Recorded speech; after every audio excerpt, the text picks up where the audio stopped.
Hi, my name is Dave Bodie for Envato, and in this video, I'm going to show you how to customize and make this video template that you can find on Envato Elements super usable for your projects.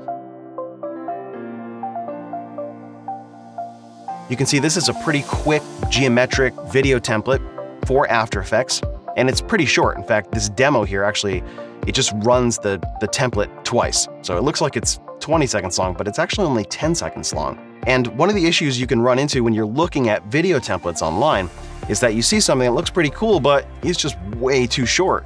And you think, well, I'd love to use that, but I don't know how to make that longer. Well, that's what I'm going to show you how to do in this video. Now, if you don't know, Envato Elements is a subscription-based digital library where you can find things like stock video, video templates, music, sound effects, graphics, graphic templates, photos, 3D assets, and more. And I thought this project looks pretty cool, but I wanted to show you how you can customize it for your projects. So let's jump on into After Effects and check it out. So when you download this project, you're going to unzip it and you're going to find two files in the folder, a README and a short intro.aep. We're just going to double click on that to open it up in After Effects. It'll pop up a warning that says this project must be converted. Just click OK. It means that it was created in an older version of After Effects, and it needs to be converted to a newer version. So if you want to use this template just as it is, it's actually pretty easy to do. You'll find over here in the project panel, you have a folder called 01 Edit here. So this is where you're going to work if you want to customize it and use it as is.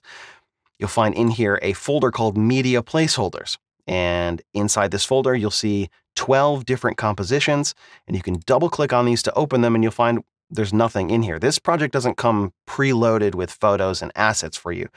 It comes empty so that you can just chuck your own stuff in here. And you can put anything you want in here. You can put video, photos, multiple photos, graphics, text, really anything that you can stuff inside this.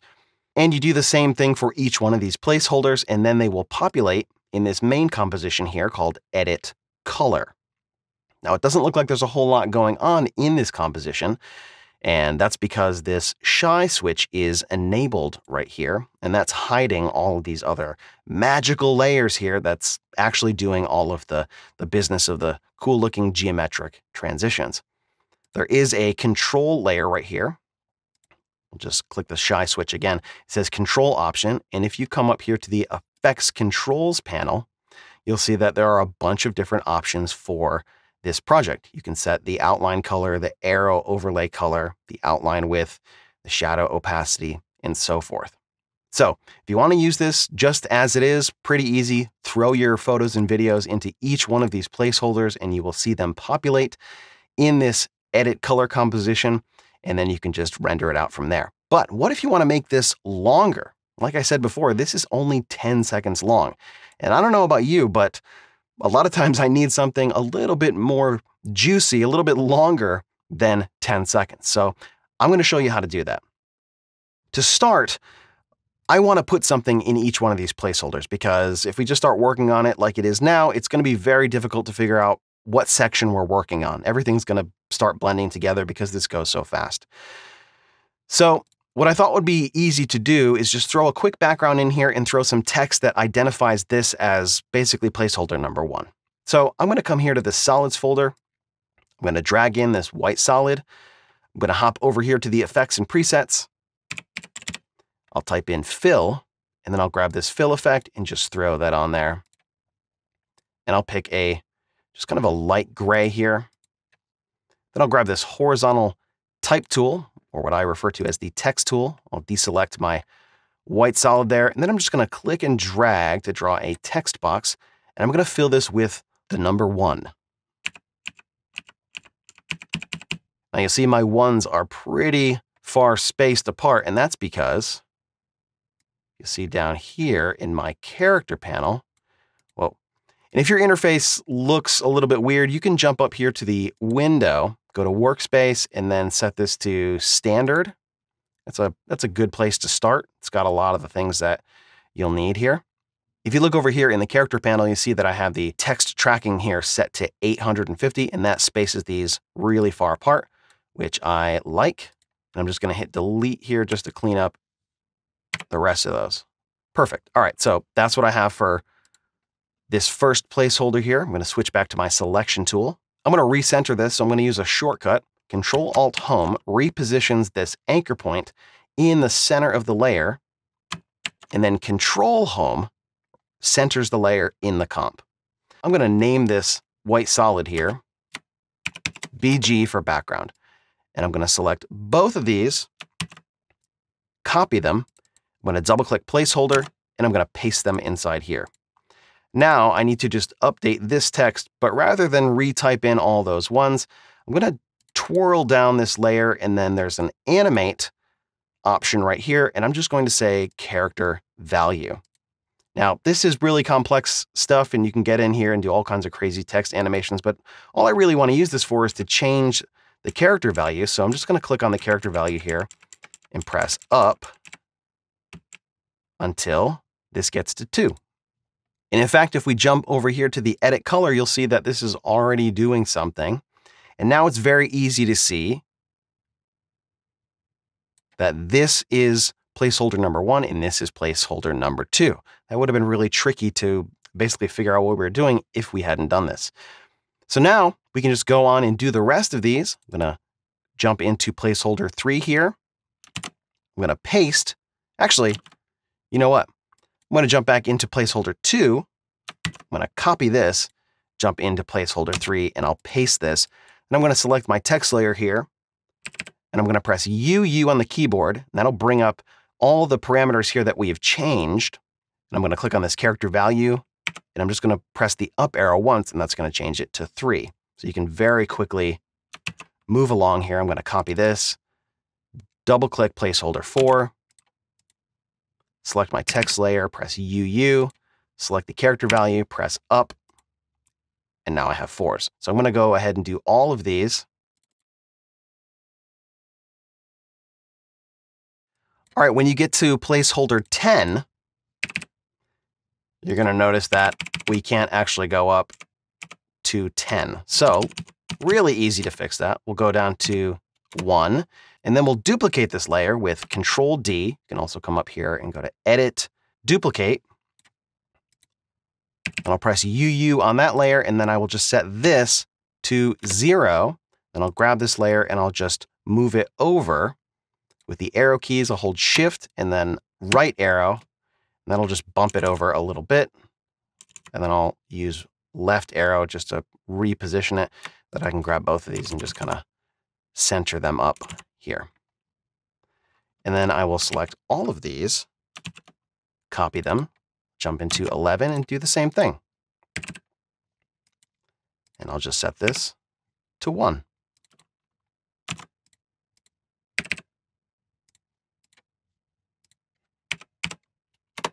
There you go. Now all of these have the right numbers in them, and they'll be very easy to keep track. I'm going to jump back over here to the edit color. I'm going to click on this flyout and choose close other panels in group, and then I'll just close all of those other ones. We don't really need to see those right now. And now if you scrub through your composition here, you're going to see, oh, look at this. We can tell what is actually happening. You see on this last frame here, we're actually looking at 10, 11, and 12. So this whole thing moves really, really quickly. So let's talk about how to jump in here and really start customizing this and making some of these sections a little bit longer. So I'm going to click this shy switch again. I'm going to make a little bit more room here. Now all of these layers are locked. So I'm going to go ahead and unlock all of those, and there's a keyboard shortcut to do that. It's Control-Shift-L. Now it's not always the case, but this is laid out pretty well, and you can see the individual sections here because these layers have been trimmed up. You can see all this stuff that happens at the beginning is basically this stuff right here. It's from this shadow 2 layer up to this arrow layer right here. If you look at the names of the layers, they're not all named in a helpful way, but we have placeholder 2, comp 2, placeholder 1, comp 2, placeholder 2, comp 1, placeholder 1, comp 2. So basically we have the first 2 placeholders. They're in this section. And then if you scroll up, you can see this next chunk right here. This is placeholder 3. And then the next chunk has placeholder 4. And then it actually gets a lot simpler as you move up in this composition. So what I'm going to do is I'm just going to select all of these and I'm going to group these together in a comp. I'm going to create a pre-comp out of these layers right here. You can come up to Layer, Pre-compose, or you can use the shortcut Control-Shift-C. And when you do, there's a pop-up, and I'll just call this Part 1. It's set to move all attributes, and I'm just going to click OK. Now you will see that it's going to throw an error here, and that's because all of these layers with the color are referencing this control layer here. They have some expressions in them that say, okay, this layer has a color in it and this layer is controlling them. So when we pre-compose these layers all jump into a new composition and they no longer have this control layer in them. So there's a really easy fix for this. I'm just going to copy this control layer and then I'm going to double click this part 1 composition, which will open up and you'll see all those layers are now right inside here. And I'm going to paste that control layer back inside. Super, super easy. Now, as you'll see, this whole part 1 section here is barely over 3 seconds long. And what I want to do is I want to make this a good bit longer. Let's say 8 seconds. So first what I need to do is extend the composition. So you can come up here to Composition Settings, or use the keyboard shortcut Control-K. And we can leave all this stuff as it is. If you want to change the frame rate, you can. But for now, I'm just going to leave it at 24 frames a second. The main thing I'm concerned about is the duration. And I'm going to set this to 8 seconds. What I like to do is make it a little bit longer than I think I'm going to need. So maybe I'll make it 9 seconds because it's much easier to make these shorter and it takes a lot more work to make these longer. So I'm going to click OK. And then I can just extend out my view here. And you can see that now I have all this blank stuff right here. So I'm just going to select all my layers. I'm going to press End on the keyboard, and then I'm going to use a shortcut Alt, end bracket, and that will set the end point for the layers at the CTI. So now everything is going to be the right length. You'll see that the movement isn't quite right, but we're gonna fix that here in a second. The next thing I want to do is make sense of these layers. Now this is the only set of these transitions that uses 2 different versions of the placeholders. You can see we have placeholder comp 1 and we have placeholder 1 comp 2. It's basically the same thing in each one of these. It has placeholder 1 in them, but they have kind of different little bits and bobs and highlight things. If you double click these, you'll see that this one has some arrows and it has this highlight thing that sweeps across. And if we look at placeholder 1 comp 1, it still has placeholder 1 in it, but it has a different highlight and some different arrows here that pop up. So we have to kind of sort out what's going on in here and rename some things. And if you don't see the track mats here, you can press F4 on your keyboard and that should reveal the track mat controls or the track mat settings. And you'll see that placeholder comp 1 has an alpha mat. So this shape layer that's directly above is the mat for this layer. It means wherever this has opacity, that's showing us where placeholder 1 is. In fact, we can solo that and you can see that the shape of this shape layer here is exactly the same shape here that's being revealed on this placeholder 1 comp. If that doesn't totally make sense right now, don't worry about it. Just follow along and hopefully it should make sense by the end. So instead of shape layer 1, what I want to do is I want to rename this. So I'm going to press Enter with the layer selected. I'm just going to name it Mat 1. And I'm going to go along to these other shape layers here, and I'm going to rename those as well. Now I can figure out what is actually going on. We also have these shadow layers in here. And by default, if you look at the control options here, there is a shadow opacity control. And when you open it up, there is no shadow opacity set. And personally, I don't think that's required. So I'm going to just go ahead and delete these shadow layers because it's going to be one less thing that I have to worry about. Then I can actually delete the shadow opacity in the control layer here. And if I want to go back and add some kind of shadowing, I can, but I think it looks fine without it. And it makes it a little bit clearer to figure out what's going on. The next thing I like to do is, with all the layers deselected, press U on the keyboard, which will reveal all the keyframes, and try and sort out what's actually going on. Now, at first glance, this can be really confusing. You can see, oh man, on every layer we have something happening. But if you look at the values of the properties that are being animated over time with these keyframes, you'll see that we have some things that are the same. For example, this mat 1, we have at this keyframe right here, we have a position of negative 1150 by 50. So that's negative 1150 in the X and 50 in the Y. And then we look up here, we see that mat 3 also has the same keyframe right there.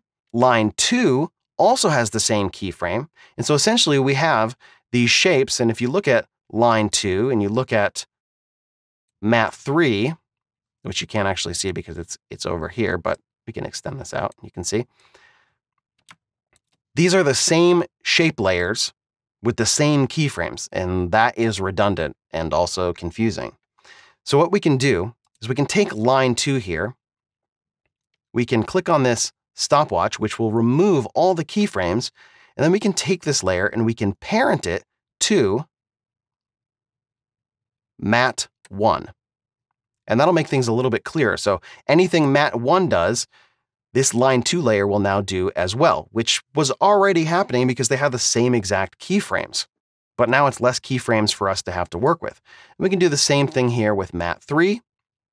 I'll click the stopwatch to remove the keyframes and then parent that with this little pick whip right here to mat 1. You can see right here underneath the parent link column, this mat 3 is now linked to 14 mat 1. So anything we do with mat 1, which we're not going to do anything with it, is going to be the same here, but now we have a lot less keyframes.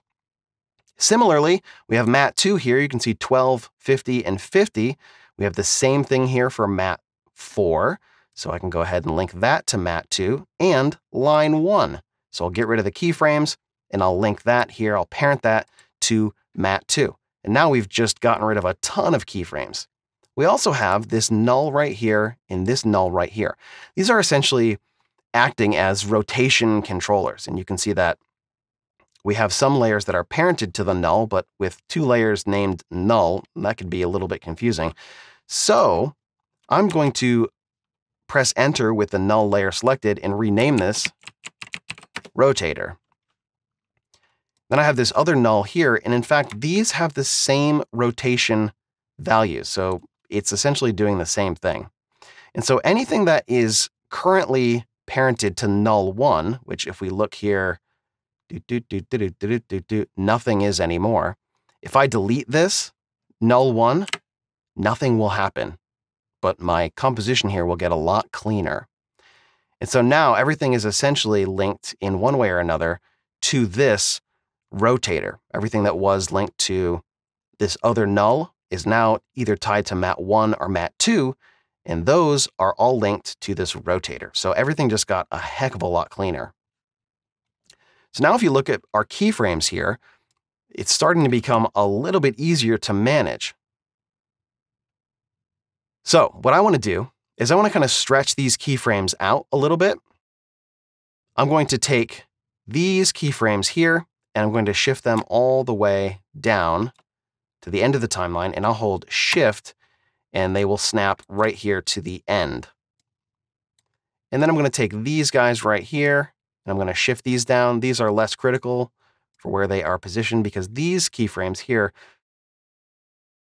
these are for these arrow layers, which kind of come in. It's kind of hard to see because they're pretty small, but they just come in and kind of move around a little bit. And they're linked to the rotator layer. So they're just kind of flying around.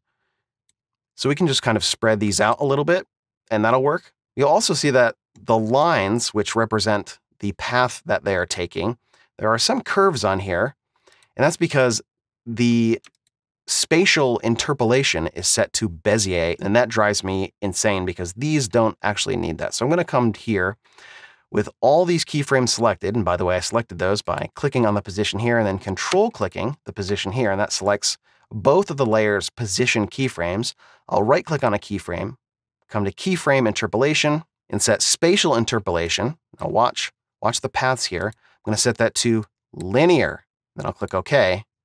And you see how that cleaned up those lines? Now we're not taking these weird curvy shapes here, which I can guarantee was not the right thing to begin with. It probably looked fine when this was like, you only saw those for 1 second, but now that they're going to be hanging out for a little bit longer, we're just going to make those behave a little bit better. Now we also have these scale keyframes right here with our placeholder comps. And basically what this is doing is we're scaling this layer down and scaling this layer up. And the same thing is happening here to these placeholder comps as well. So we can just take these keyframes and we can slide these down here.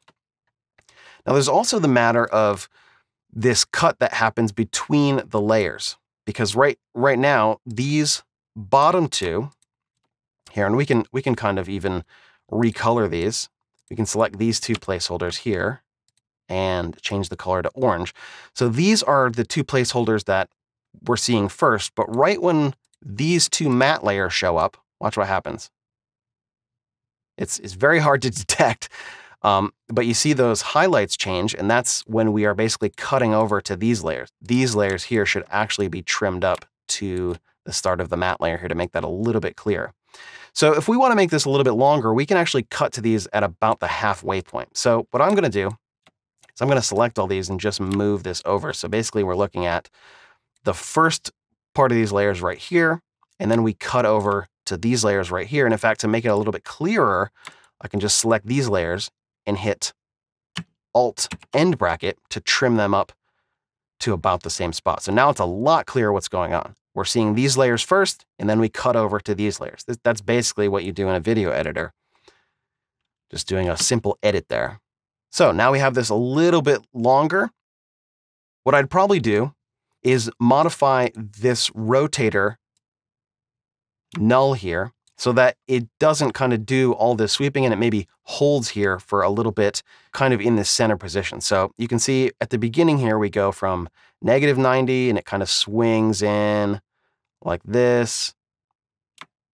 And in fact, I can see when it does that, that I probably want to move these arrows here up a little bit so that they come on after these come together like that. That looks great. You can even kind of just slide these guys out just a little bit. I think that'll look pretty cool. But let's check out what's happening here with this line, which is basically the dividing line between these two sections. So we're at 0 here, and then we go all the way over here, and we are at 1 full rotation. What I want to have this do is basically hang out in the middle a little bit more. So I'm going to take this keyframe, copy it, and paste it right here, and just maybe move it to like 11 degrees. So it kind of comes in here, and then it just slowly rotates to about 11 degrees. And then I don't want it to do this whip until the end. So I might have it right here. I might have it whip around to about 180 or so. Yeah, maybe I'll have it whip around about that far. What I want to have happen here is I want this line to kind of do a little whip around to kind of rotate to hide this cut here between these two layers. So you can see if I tighten this up around that transition, right when these layers pop on, it's a little bit more subtle. And I think I'd like to have them switch sides, so I think I am going to go to like 190, something like that.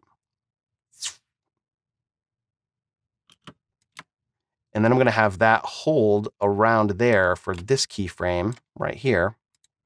So I'm going to take this keyframe and just paste it over right here, and I might have it just swing back a little bit. So now let's look at what we have going on.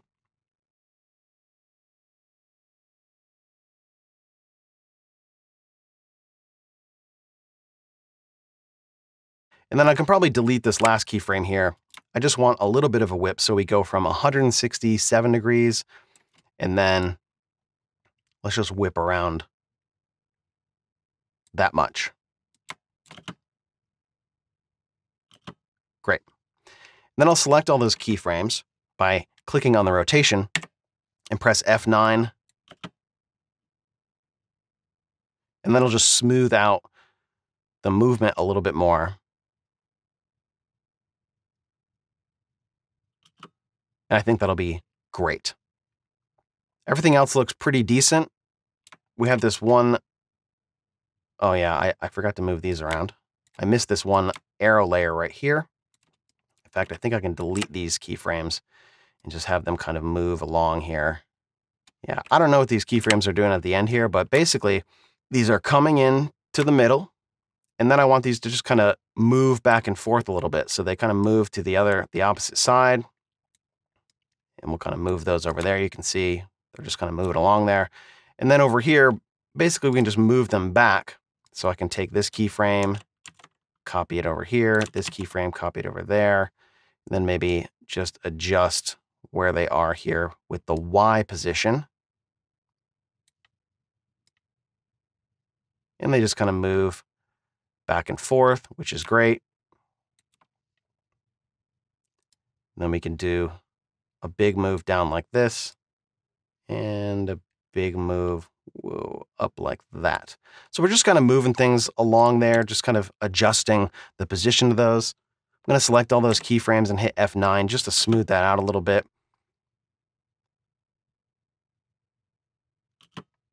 And I think this one overshoots by a heck of a lot here. So I'm just going to bring that back a little bit.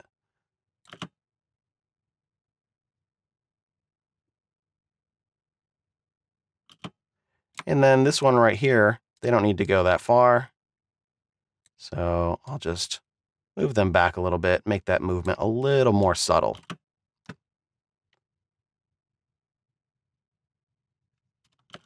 Perfect. I'll just move these guys down to here and align them with the rest of this movement. So we have this nice whip that happens at the end. All right, that's looking great so far. Let's check out what that looks like in this edit color composition here. Now we're not going to see what's happening because we have these other layers here that are basically blocking our new long layer here. So we have to kind of do the same procedure here. First thing is I want to extend this out, and I'm going to make this like 60 seconds long. So I'm going to press Control K, which is the shortcut for composition settings. And I'm going to make this 60 seconds long.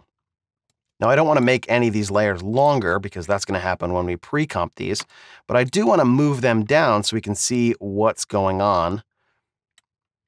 So now we have all that stuff we just did. Now we can actually see what's happening here with these layers, right? They're on for a little bit more time. You can actually take it in visually, right? And then we transition here to this second section. So just like before, we can select these layers here. We can pre-compose these with the keyboard shortcut Control-Shift-C, and we'll call this Part 2. Again, it will throw that error at us, but it's not a problem. We'll just copy this Control Option layer here, double-click to jump into the Part 2 composition, and we'll paste that, and those errors will go away. Now we can make this composition longer.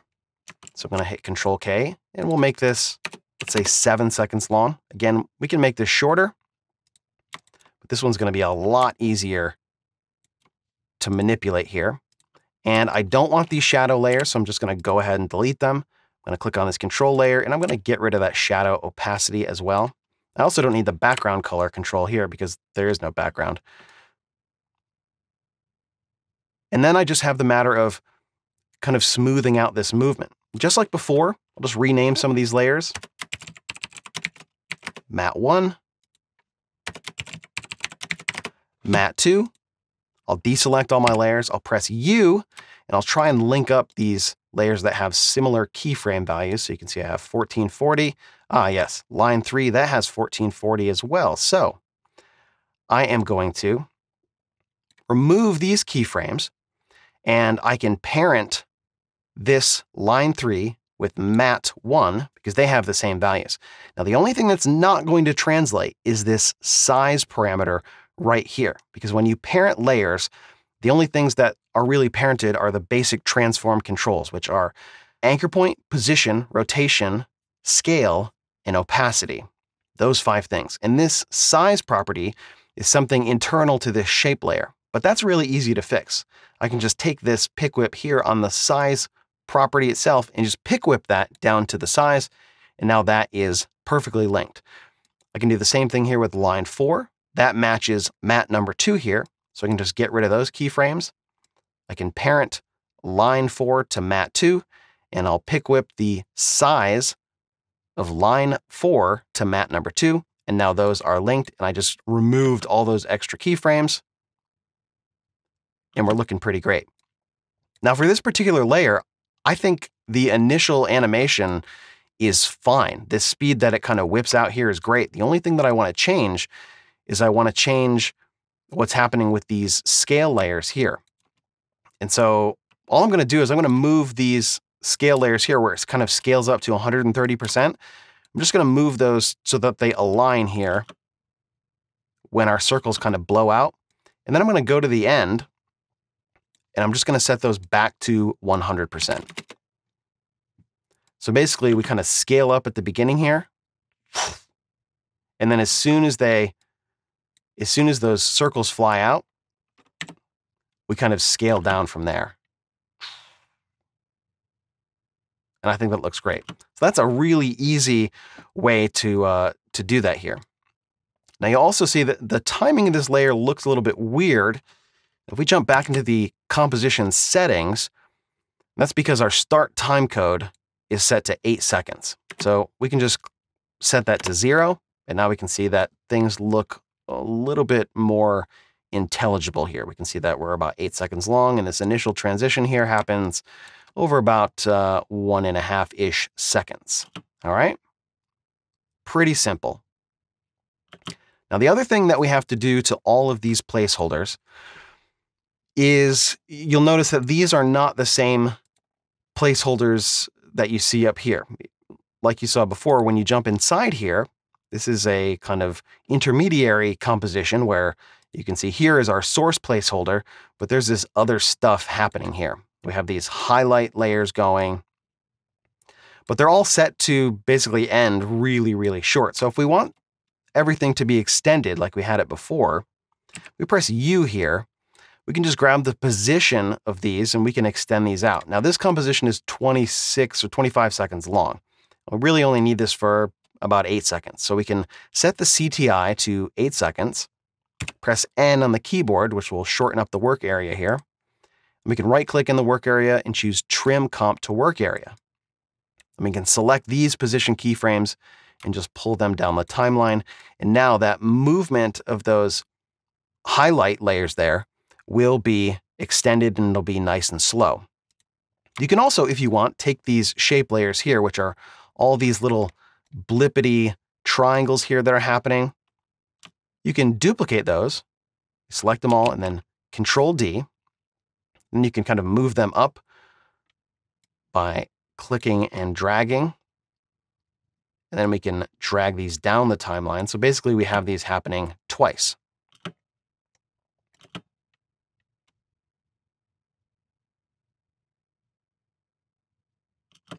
And I think that looks a little bit better for this longer composition here.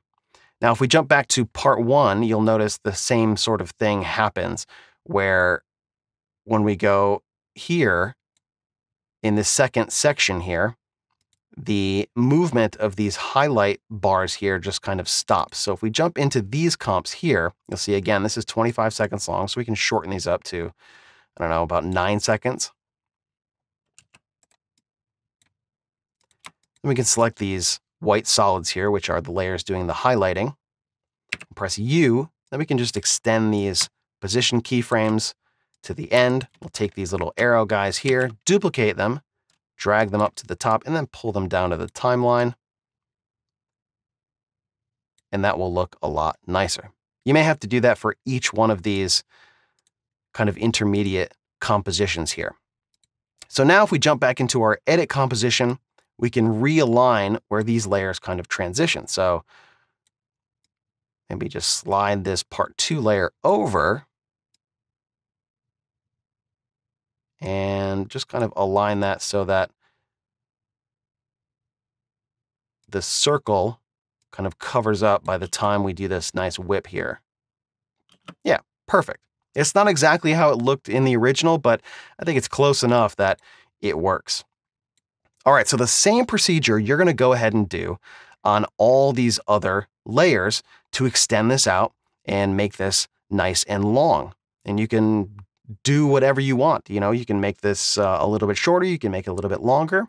And it's basically the same idea. Get rid of the stuff that you don't want, kind of pre-compose things. So for example, this last section here actually has quite a bit of stuff going on, all the way down from this logo placeholder here up to the top of these arrows. So when you pre-compose those, we'll just call that logo. It's actually has more in it than the logo. We'll copy the control option layer, jump inside here, paste that, and those will go away. Once you get this pre-comped, it's going to be the same procedure that we did in part 1 and part 2. You're going to get rid of the stuff you don't need, like these shadow layers here. You're going to rename things.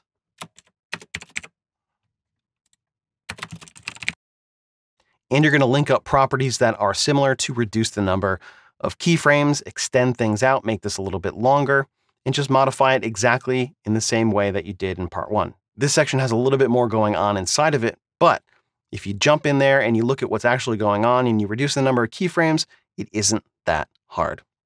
So you can go ahead and continue to modify this to fit your projects. I hope that what you learned in this video can help you with all kinds of video templates to get in there and make them a little bit longer and make them more usable for your projects. Thanks so much for watching. Again, my name is Dave Bodie for Envato, and I'll see you around.